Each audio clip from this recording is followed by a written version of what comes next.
May mga nagtatanong po, Attorney, paano kung yung asawa ko ayaw magbigay ng suporta sa aking mga anak? Ano bang pwede kong gawin?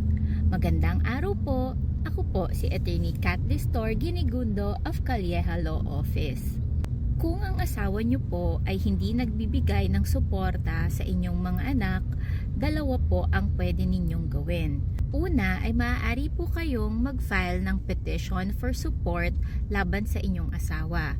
Dito ay kailangan ninyong patunayan kung magkano ang kinikita ng inyong asawa at magkano ba ang ginagastos ninyo para sa inyong mga anak.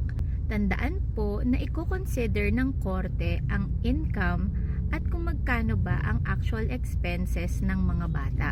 Kaya, importante po na meron kayong documentation o proof kagaya ng mga resibo kung magkano ba talaga ang ginagastos o kailangan ng inyong mga anak.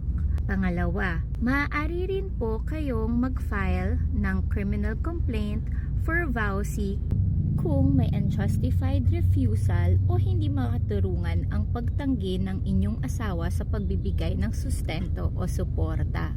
Isa ring ground sa pagfa-file ng vowsy ay economic abuse. Ito ay kung ginagamit ng inyong asawa ang pera o suporta para kontrolin ang inyong desisyon. Kaya kung kayo po ay nahaharap sa ganitong sitwasyon, mas mabuti na kumonsulta sa inyong abogado.